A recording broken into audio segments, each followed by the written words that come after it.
The late afternoon sun painted the African sky in molten hues of amber and crimson.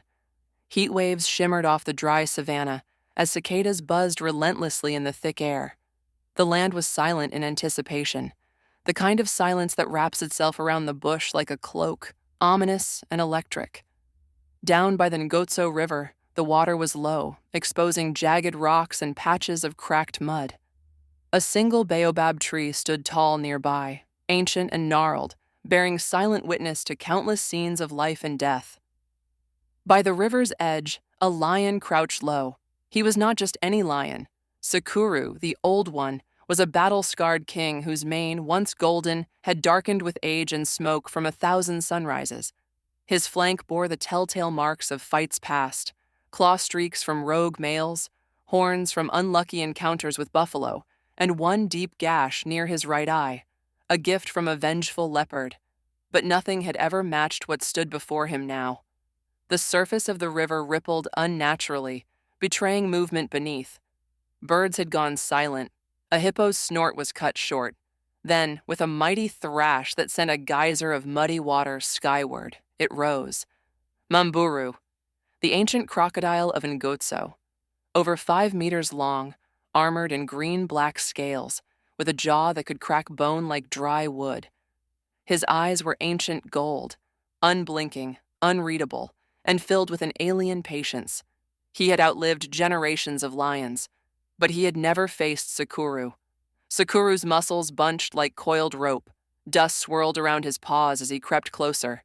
This was not about food. Not for Sakuru. He had already fed today.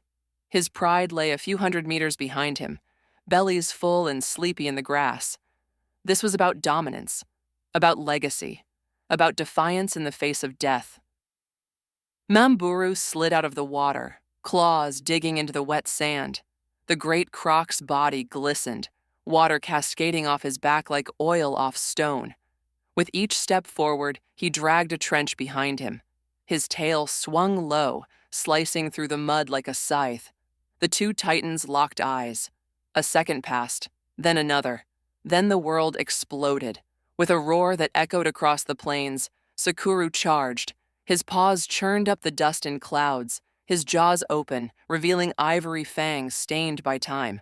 Mamburu responded with a terrifying hiss and lunged, jaws wide in a death arc, revealing rows of serrated teeth like a bear trap waiting to snap. They collided with the force of a thunderclap. The impact sent water and sand flying in every direction. Birds erupted from trees. A nearby kudu fled into the bush. Sakuru's claws raked across the croc's snout, drawing thick, black-red blood. Mamburu twisted, a tail swipe catching the lion off balance, sending him sprawling into the mud with a yowl. But Sakuru rose again, bloodied but burning with fury. The next exchange was faster. The lion danced around the croc's bulk, jaws snapping. He leapt onto Mamburu's back, claws sinking into the armored hide, trying to find leverage.